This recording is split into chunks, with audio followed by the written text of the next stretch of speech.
যে বাচ্চাগুলি খেতে পাইনি, এ ব্যাপারে তোকে কিয়ামতের মাঠে প্রশ্ন হবে না, প্রশ্নটা আমি উমারকে করা হবে।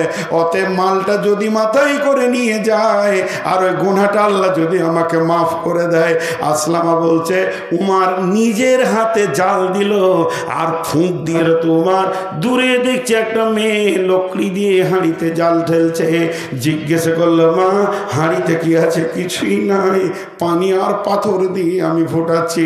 বলে তবে কেন ফোটাচ্ছ?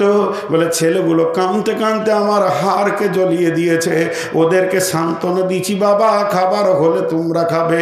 এই অপেক্ষা করতে করতে ঘুমিয়ে গেলে অন্তত আমি কিছুক্ষণ হাঁকছের হারে বাতাস পাবো। এই দৃশ্য দেখিয়া উমার বায়তুল মালের চাবিটা খুলে মালকে রেডি করে মাথায় নিতে যাচ্ছে। উমারকে যেটা রাজ্য থেকে গোলাম দেওয়া হয়েছিল। আসলামা বলছে, আমিরুল মুমিনিন আপনি মাথায় নেবেন কেন? এটা আমার মাথায় চাপিয়ে দেন। বলছে এ রোজ কিয়ামতে কে বহিবে বলো আমার পাপের ভার? মম অপরাধে ক্ষুধা তুর দুটি শিশু কাঁদিতেছে, আজি তার প্রাশ্চিত্য করিব নিশিত রাতে, খাদ্যের বোঝা মাথায় লইয়া দুঃখিনীর আঙ্গিনাতে। আল্লাহ হযরত উমর দূরে দেখছে একটা মেয়ে লকড়ি দিয়ে হাঁড়িতে জাল ঢেলছে। জিজ্ঞেস করলো, মা হাঁড়িতে কি আছে? কিছুই নাই, পানি আর পাথর দিয়ে আমি ফোটাচ্ছি। বলে তবে কেন ফোটাচ্ছ? বলে ছেলেগুলো কাঁদতে কাঁদতে আমার হাড়কে জ্বলিয়ে দিয়েছে, ওদেরকে সান্ত্বনা দিচ্ছি, বাবা খাবার হলে তোমরা খাবে।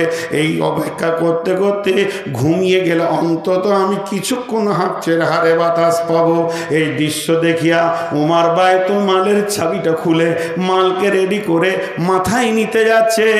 উমারকে যেটা রাজ্য থেকে গোলাম দেওয়া হয়েছিল। আসলামা বলছে, আমিরুল মুমিনিন আপনি মাথায় নেবেন কেন?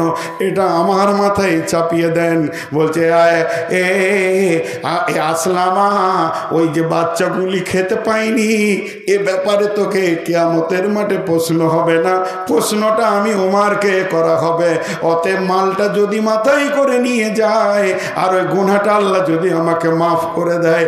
আসলামা বলছে উমার নিজের হাতে জাল দিল আর ফুঁক দিয়েছে, আমি দেখেছি উমারের দাড়ির ফাঁক দিয়ে ধোঁয়া বের হয়ে এসেছে। এরপরে তাদেরকে খেজুর আর আটা দিয়ে হালুয়া বানিয়ে দিল, রুটি বানিয়ে দিল। হাজরাতে উমার কিছু দূর আঁধারে হেঁটে আসার পর বলছে, আসলামা একটু দাঁড়াও।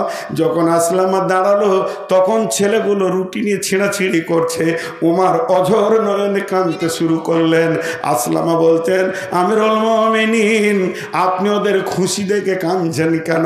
বলে ওরা ক্ষুধার্ত ছিল তখন কেন কাঁদননি? বলে আমি এটা কাঁদি না এরা আসলামা, ওদের মুখের হাসি আমার হৃদয়কে ঠান্ডা করে দিয়েছে, এর জন্যে এটা আমার আবেগের অশ্রু বের হচ্ছে। এটা কোন নেতা? এটা কোন নেতা? এর জন্য নেতাদের গীবত করা যাবে। এদের যা চরিত্র বর্তমান নেতাদের, ভোটের আগে বাবু বাবু আর ভোট হয়ে গেলে তখন ওকে দেখে কে? ওর দরজায় 40 বার গিয়ে খোঁজ পাওয়া যাবে না। তো এই চরিত্রহীন নেতাদের ব্যাপারে গীবত করা যাবে। টোটাল বক্তব্যটা আজকে ছিল গীবতের ওপরে, জীবের ওপরে। তো আমরা জীবকে কন্ট্রোল করব। আমরা জীবকে যদি কন্ট্রোল করতে পারি তো সব কন্ট্রোল হয়ে যাবে। আর জীব যদি বেকন্ট্রোল হয়ে যায় কোনো জিনিস আর কন্ট্রোলের ভিতরে থাকবে না। দেহে যত অঙ্গ গোনা করে জীবের ঢিলামির জন্য অঙ্গ গোনা করে। আর জীব যখন সক্রিয় হয়ে যাব, হে মা, ওরে আমার বোন, ওরে আমার বেটি, জীবকে আগে রেডি করি, জীবকে আগে ঠিক করে নিই। জীব যদি ঠিক হয়ে যায় সব ঠিক হয়ে যাবে। হ্যাঁ, আজকে আমরা শেষ।